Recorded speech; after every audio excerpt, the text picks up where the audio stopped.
You are listening to episode 13 of the Simple Farmhouse Life podcast. Today I'm going to combine two topics that I get asked all the time, and I feel like maybe they should go in one podcast just because I know a lot of you aren't young moms, but a lot of you are, and that is feeding babies and co-sleeping.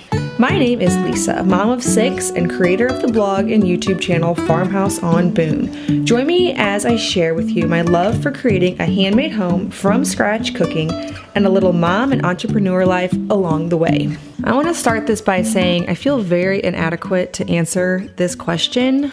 I get a lot. How do you co-sleep and how do you transition them out of your bed? Want to start by saying I am not the person to ask. Now, I do have 5 kids who sleep through the night, so I guess that's something.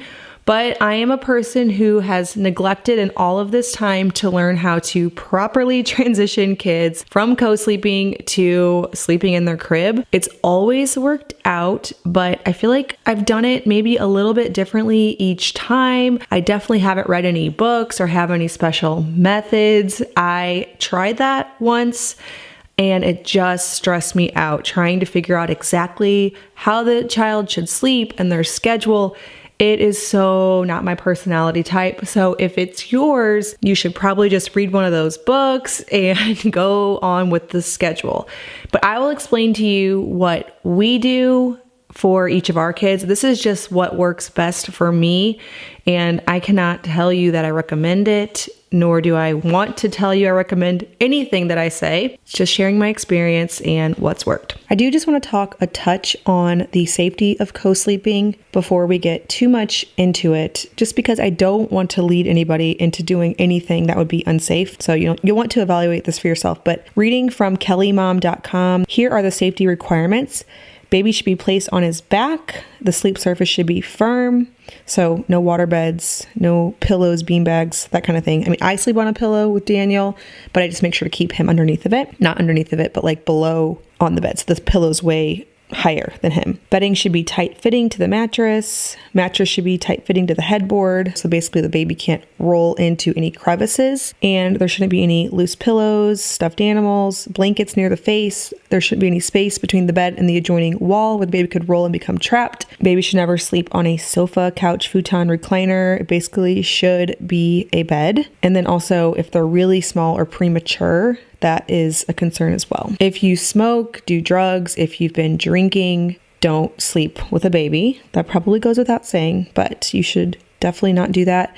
I wouldn't even have a glass of wine before bed while co-sleeping. Also, older siblings shouldn't be present because they don't have that same awareness about them that mom has. This one is something I actually learned with Daniel. I used to swaddle my babies even though we were co-sleeping, but I learned this time that you are not supposed to swaddle while co-sleeping. They could get overheated, and also their reaction. So for example, if you were going to roll over on them, they might throw their arm or something. They can't do that because they're trapped inside a swaddle blanket. Again, I did swaddle all my other babies that I co-slept, but I am not swaddling Daniel now that I know that information. Other potential hazards, very long hair. I mean, I've never really worried about that, but at the same time, I could see how that could happen. It could get wrapped around the baby's neck. And then a parent who's an exceptionally deep sleeper or extremely obese. So you know yourself, you know if you would feel comfortable doing this. And an alternative, of course, is to have the baby in a sidecar. The only problem I found with those is you can't nurse them to sleep. You have to physically move them back into the place that they were sleeping.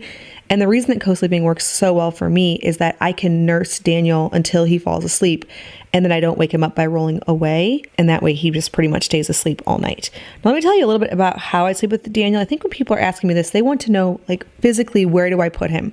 So I lay on my side, and then Daniel sleeps to the right of me. So not super close to the edge of the bed, but also not in between me and Luke. It does sometimes get a little bit uncomfortable because you're always sleeping on the same side. I guess you could swap places with your husband. I never thought about that. That'd be smart. But in any given night, you'll be sleeping on the same side because you want to put yourself between the baby and your husband. That's what I do because I just don't trust Luke to have the same awareness as I do because I'm the mother, and I just feel like I kind of have this connection where I know where he is.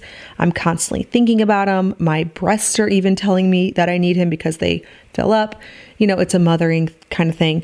And so I don't like to put him in between us. So I lay on my side, he lays next to me. There have been babies, I don't remember which ones, but I would put them in my armpit, for lack of a better word, so that my arm was around them and I'd have them snuggled into me. I haven't found that super comfortable with Daniel. So he just lays next to me at the level of my breast in his mouth so that I can constantly nurse him. So he's well below my armpit, if that makes sense. And then I do use blankets, but I won't pull them up high. So right now it's wintertime. It's 68 degrees in our house. And then our room's even a little bit cooler because the way this old house is, it's the coldest room in the house. I will wear a jacket to bed, like a fleecy jacket. Then I'll put Daniel in a warm sleeper. And then that way I don't have to pull blankets up over my bare arms. So currently Daniel is 3 months old. He is our sixth baby. He is in my wrap at this exact moment. And the reason for that is every baby I have, I do not know how to put them down for 6 months. Now, I get a lot of people who think that this means that I am an attachment parent. There's a whole parenting philosophy where you keep them on you at all times to build a bond that, otherwise if you don't, they won't trust you. I do not actually know anything about that, nor do I ascribe to that whole thing. I get questions from people that make me think that they think that I'm an attachment parent. And after just reading a little bit about it, because again, I do not know anything about it, I found that that is definitely not what I am. The reason that I carry my babies for 6 months is twofold. One is just the easiest thing because they don't cry. You don't have to worry about a schedule. You can go anywhere. It does not matter if it's 10 o'clock and it's nap time. It's just so freeing. Whenever kids start to take naps, it's nice because you can lay them down, but it also means that you have to build your schedule around the child. And I just don't like doing that.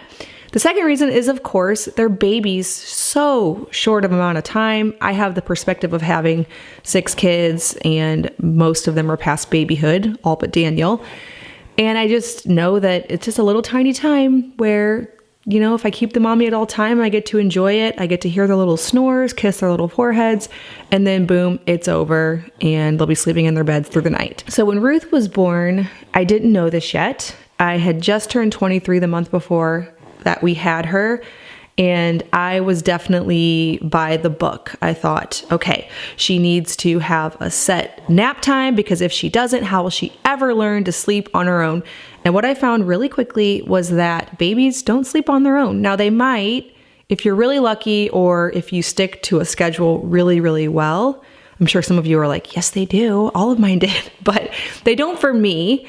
And I know that's probably my fault. But I was getting like an hour of sleep per night with Ruth. I would pick her up, nurse her, lay her back down, and she was having none of it. Now, I don't think that it was because she was a bad baby. I think it's just because she was like, wait, it's cold. I'm in this little bassinet. What are you doing? And she'd cry. And then I'd pick her up and I'd rock her again and nurse her again and lay her down. And we'd just do this cycle and she would not do it. And one night, I think it was Christmas Eve, she was born on December 17th. So it's kind of funny because it's only been 7 days at this point, but I was just like beyond myself because every night I got like an hour of sleep and I just said, forget it. I'm putting her in my bed. I'm going to sleep and at least have a decent sleep before Christmas. I don't know why, that felt very, very huge at the time. I remember calling my mom every single morning and she'd be like, how'd the baby do? And I would just complain about how terrible she was. She never slept. But that night I brought her in my bed and I got the first decent night's sleep that I'd gotten in a week. It just sounds so funny now because I'm a seasoned mother now and know that you just don't get the best sleep when you have babies. But anyways, getting an hour a night is inadequate for anybody. For whatever reason though, I did not completely learn my lesson. I still knew that that was a bad idea. I'd brought her into my bed. I got a good night's sleep, but that's not what you're supposed to do. They're supposed to sleep in their own beds because if you don't, they'll never sleep ever again. That's what I thought. After that, I started putting her back in her crib again. Again, the fight continued. I think somewhere around maybe 4 months or so, she started sleeping through the night. I say that in quotation marks because, as we all know, sometimes babies do, and then the next day they're not. And it was just blowing my mind that she'd sleep through the night and then she wouldn't. It just was an all-consuming thing. How am I ever gonna get Ruth to sleep? My mom told me that when we were babies, we all slept through the night at 6 weeks. And so I was like, what's wrong with my kid? Why isn't she? But as a breastfeeding mom, the baby just wants to be close. And I did not learn this. It was just a whole ordeal. It was a constant consuming thought for me. How am I going to get this baby to sleep? By the time my second daughter came, hi Daniel, you waking up, buddy? She came 23 months after my first. I decided that I just wasn't going to worry about it anymore because at this point I had a child that was sleeping through the night. I realized that in all of my attempts to completely screw her up, she still slept through the night. And so I decided that with my second child, I just wasn't going to worry about it. Now, I still brought the bassinet into my room, set it next to my bed, but pretty much planned on bringing my baby into bed with me. And my mind was blown. I literally never felt tired. The whole newborn haze where you just don't get any sleep for 3 months, I don't know, did not happen. I just put her in my bed, nursed her all night. The girl was happy as could be. And during the day, I was introduced to baby wearing. So with my first child, Ruthie, I didn't know about baby wearing. And so obviously I never could get anything done because I could never put the baby down. But with Johanna, a friend of mine made me a Mai Tai. Apparently I used to say that wrong. It's not a Mai Tai wrap. And I carried her around all day long. I slept with her in my bed at night and I experienced having a newborn in a way that wasn't completely traumatic. With no sleep. Johanna, she slept with me for a full year. Now looking back now and knowing her personality, I understand why. She is a kind of kid who wants to be near you all the time. She's still like that. Whereas the rest of my kids, which you'll hear in the story, they're not so much like that. They're more independent. But Johanna wasn't and still isn't. And so she slept with me for a year. Okay, here's the part that I always hate sharing, and it's why I've hesitated to ever share a podcast like this or a YouTube video, or basically, I get asked this all the time and I hate saying this. Around 1, I put her in her crib one night because I was just done co-sleeping. I just felt like it was time. I laid on her floor in her room and I let her cry. And she just knew that I wasn't gonna get her up to nurse her until the morning. It took 2 nights. That's it. 2 nights where she cried and she looked at me and it was sad and horrible. But after that, she slept through the night every night from then on till now. And so the way that I transitioned her was that whenever I was done co-sleeping, whenever I felt like, she was moving around too much, it just wasn't working anymore for us, we were getting glorious sleep until then, it just felt like it was time.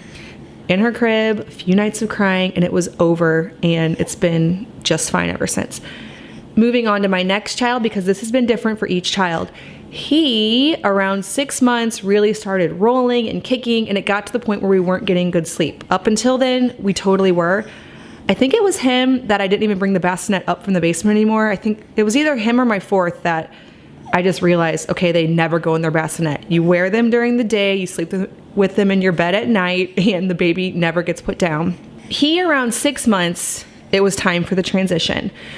So I put him in his room, in his crib, but because he was only 6 months, I still nursed him every time he cried overnight, and then did the same method with him as I did Johanna somewhere around, I want to say, a year as well. So that method did require me going into his room at night to nurse him, but at least for the newborn phase, I did not miss out on any sleep at all. And it wasn't a long transition. Now, what one could do, and I just have not done at this point, is completely night wean by 6 months. It just didn't feel like the right timing for me. But all of my children has been some variation of this.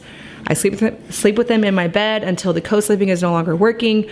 We do a few nights of cried out, or I nurse them through the night in their crib until about 1.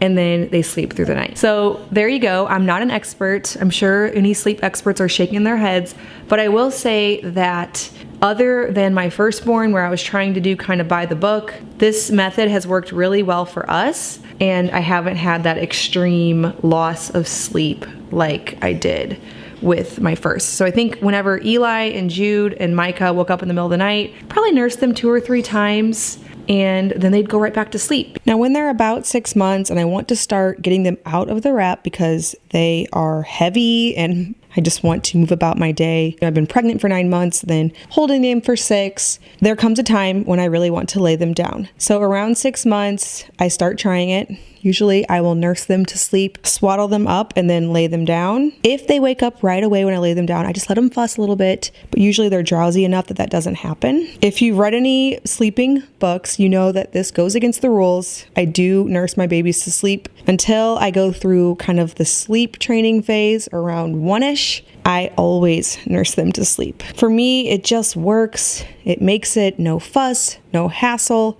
Yes, if they wake up, they have to fuss a little bit, or I have to put them back in the wrap. It's just easier for me when I just don't have to worry about it. I find that one of the hardest parts of being a mom is worrying that you're doing something wrong. As long as you're loving your baby, even if you lay them down awake and they cry and they fall asleep, but then when they're done with their nap, you pick them back up, I think you really can't go wrong. It just depends on what stresses you out. And for me, nursing them to sleep is definitely the path of least resistance. Hey, buddy. Okay, Micah, though, he was my 5th born. I did totally different. For whatever reason, I never just got sick of him waking up in the middle of the night to nurse.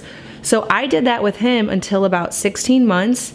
And then he eventually one night just slept through with no crying at all, which completely shocked me because I've never had that happen. But then again, I've never held out for 16 months. So maybe eventually kids would do it without crying it out. With Daniel, I have no clue what we're gonna do yet. He doesn't even have a bassinet or pack and play. He just sleeps exclusively in my bed. And so far, he's doing great with it. He might be like Johanna. He just is such a cuddly baby. I don't know if we will transition to a crib at 6 months.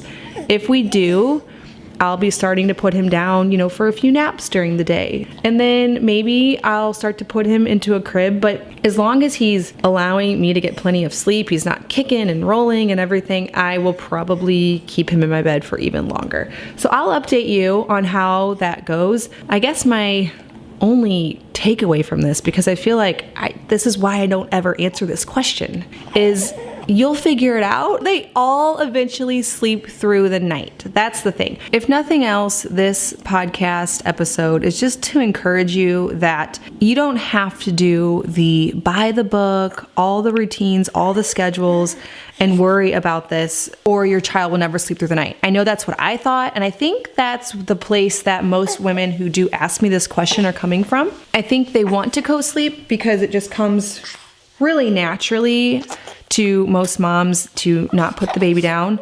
Now, if it doesn't, that's totally fine too, again.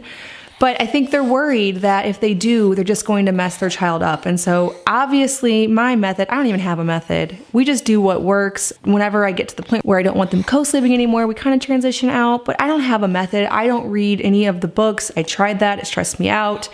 And we just figure it out. And they eventually do sleep through the night. I have 5 children that sleep from their bedtime, which is varied based on age, until the morning, just fine.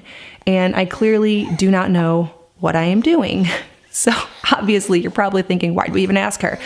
But you know me, the reason that I'm sharing this is because I get asked it a lot, and I just want to encourage you that you don't need any fancy method to get your kids sleeping. Now, there is a method called BabyWise that I've heard a lot of moms speak really highly of, but when I was a younger mom, there was an older mom in our church, and she told me that she tried it with a couple of her kids and ended up losing her milk supply. And I ended up hearing that from a lot of moms where they would try for a really strict schedule and then their milk supply would taper off well before they wanted it to. That is something I want to avoid. So I just have always kind of steered clear of that. I've never looked into it that much other than those few experiences and what I've heard about. So if you've done it and it worked and you still are nursing your baby well past 1, because that's usually my goal with my babies, then maybe I am wrong about this. But it is just something that worries me to put a baby on any type of strict schedule. So any kind of feeding schedule during the day or sleeping schedule when they're not at least 6 months worries me. And that's why I've never gotten too worried about sleep pretty much at all until they're 6 months. I just follow the baby's cues. I try to fall back with anything on parenting and just trying my best to be loving and know that all the little details probably aren't going to make a significant difference like I originally thought they would when I was a younger mom. Question number 2 that I get all the time is about feeding babies. Do I make my own baby food? What first foods do I start with? So again, this has changed throughout mothering and experience, but with my first child, I started feeding her rice cereal at 4 months because that's what they told you at the time. I'm pretty sure that is no longer a thing. It's definitely not a thing for me. I also did make her own baby food. I would puree all of these little recipes that I found on this baby food book that I had and put them in ice cube trays and pack it with us. And as you can imagine, my method over time has become a lot easier. I don't make my own baby food anymore. I don't actually use baby food at all. Now, all of my children have been all the way breastfed. I haven't had to use formula at all with any of them. And so the introduction of food has always kind of been more just for fun because they don't really need food until they're 1. My second child, I believe I started her on fruits and veggies around 7 months, but I just would feed her whatever we were eating. So if we were eating something that had mashed sweet potatoes, I would give her that. Now, by the time I got to my 3rd, 4th, and 5th children, I just hardly even considered them when I was making dinner. And if we so happened to have something that they could eat, so let's say the baby was 9 months and we were having quinoa, I might put a little pile of quinoa just for them to play around with on their high chair tray. Or if we were having avocado, I might mash up a little bit of that or cube it up in really tiny pieces and let them pick at that. Or banana. I would also do a lot of kefir smoothies. I mean, not a lot, but give them small tastes of homemade raw milk kefir smoothies somewhere around 6 months or so, at least for my boys. I think I started them on that around then. Not a lot, but just tastes of our kefir smoothie. Of course, no honey. They can't have honey, but just kefir blended up with fruit. Some more first foods that I like to give my kids are hard-boiled egg yolks. Now they're a little bit of a choking hazard because they get kind of dry and powdery sometimes. So I would mix that in with applesauce or avocado or banana or just something to thin it out with, or a little bit of breast milk or kefir could thin it out a little bit. With Daniel, he's 3 months now. Obviously he's had no food. I probably won't even give him anything at all until at least 6 months, and then only at 6 months if he shows interest. So if they're kind of reaching for something, I'll let them play around with it a little bit. I pretty much stopped spoon feeding completely around my 3rd child. I just have too many other kids to feed and found out that they would totally pick up the food themselves if they really needed it. And more than anything else, they need breast milk. And so I just don't fill their tummies with that. I just basically do the baby-led weaning. I don't follow any specific formula. It's just if we're eating something that I know won't be a choking hazard for them, I'll let them pick it up and play around with it. Another really good first food is bone broth. It's very gut healing. Laura and I talked a lot about bone broth in the GAPS episode in episode 5. But if you're making a soup and it has a lot of veggies in it, you could give them a little cup of bone broth, or if you do want to do any kind of spoon feeding, you could mash up any of the veggies in the soup with the bone broth. All right, I hope this podcast episode was encouraging for you just to know not to worry so much about feeding and sleeping. It's for sure something that I had tons of questions about as a young mom, and just over time learned what worked for me and stopped following all the rules and worrying about messing them up. I will say now that my kids totally sleep through the night and are not picky eaters. I do have sometimes that don't like certain things. I just don't stress it. I don't make special meals for anyone. And all of my kids have been exposed to a wide variety of foods, and we don't really deal with picky eaters. All right, well, thank you as always for listening to the Simple Farmhouse Life podcast. Go ahead and hit subscribe on your favorite podcast player and leave me a good review. I would appreciate that so much. It will help me to get this podcast to grow, which is my goal for 2020. Thanks again for listening, and see you in the next episode.